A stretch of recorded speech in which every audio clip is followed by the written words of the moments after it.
Hello, Faye. How are you today? I'm very good. Hello, Esbjorn. How are you? I am great, as always. So today we're going to quickly talk a little bit about this new research project we are running called Access Folk. So Faye, could you just kind of give us a short introduction? What is this thing that we're going to do? Okay, so it's a research project which is funded for 5 years, and the main aim is to increase accessibility and the diversity of people that are engaging in English folk music. So I'm a folkie, I've loved folk music all my life, and I've always been an insider, and I see how important and brilliant it is, but I also see there's lots of people that aren't engaging with it, and so this is really to try and understand why they're not and find ways to help get people involved. So is it folk music in general, or is it specific areas? Well, this is the problem, because I also want to just change the world and just do everything. So so we've kind of had to limit it down in various ways. So we're looking specifically at singing, because if you include music as well, then you include dancing, and then you include drama, and then you include visual arts, and you just never stop. So yes, we're going to focus on singing, but of course other things do come into that as well a little bit.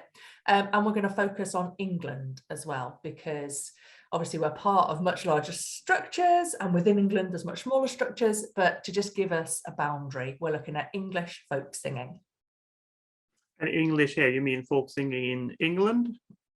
This is a massive yeah, good. I'm just poking you here. Yeah, well, and everybody should. It is a contentious question. What is folk music? What is English? I think we're okay with what is singing, but yes, this is what the project's trying to delve into. We're not starting with any kind of assumed understanding of what English is or what it means, and of course it's not going to mean the same thing to everybody. So yes, we're looking at things that happen in England, and we're looking to try and understand what people think about it. What are those interpretations of Englishness? Do people that do Irish sessions in England still feel that they're playing English folk music or not? So it's to kind of tease at those questions as well. We're definitely not ignoring them, but we have to call it something as well. We have to use those words. Great. So I know we talk about this project as being co-produced, and that is a kind of an action research project. Could you kind of explain those terms? Because I think quite a lot of people might not have encountered them before.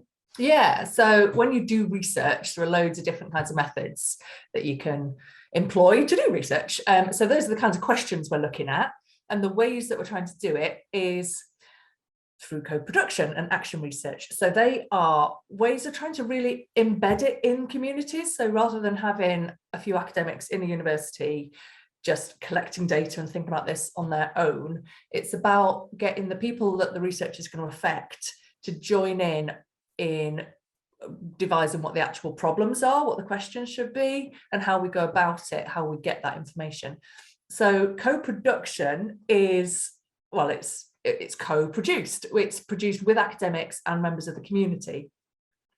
So it gets quite messy, and there's lots of, as you'd expect in academia, lots of discussion around it about how things can be genuinely co-produced. So we're exploring that as well. But our main ethos really is to get as many people involved with as much power as possible.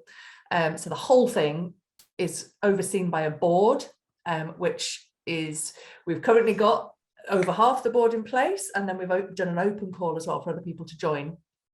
And that board have ultimate power over the decisions that we make, the questions that we ask, and how the money's spent on the project as well. So that's one way of making it co-produced, to hand that power over. But we're also doing it in smaller ways in terms of the data collection. We want you, everybody who's interested, to get involved in contributing information and getting involved in collecting data from other people that they know, and really getting involved in delivering the research as well as just giving us information to work with.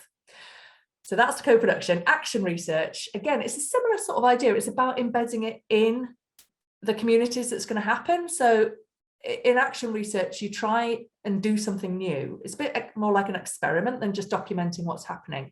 So you do something, you make a change, you do an action, and then you reflect on what happened, what worked, what didn't work, tweak it, try it again. It's quite cyclical. So that phase of the project, we're going to be looking for people to be running events, trying new ways of doing stuff, seeing if if the ideas we have actually work, rather than just sitting in this sort of what's the word? Theoretical. There we go. I think it's often enough. It's a very practical project. It's not just a theoretical ivory tower. Yeah, so that's action research. Good. It's also a very cool word. I remember the first time I encountered it, I was hoping it was going to be, you know, special costumes and things like that involved. But in the end, it's quite exciting anyway, I think. Yeah. Well, if the board want to spend the money on that, Esbjørn, we can get it. Well, so you mentioned there's a lot of ways of getting involved, and we have literally just started a few of these ways that you can get involved in Access Folk. So we are recruiting people to be part of our consulting groups, and the consulting group sounds big, it's consultants, all these things, but really it's just an opportunity for anyone who's been involved in the kind of wider folk scene in England, or would like to be, or feel like they should be, to join us in one of these themes discussions we are having. And you find it on our webpage. You can join up there. No need to be feel like you're an expert or that you have a background and thought a lot about these things. It's enough that you really would like to be involved and you're interested in them.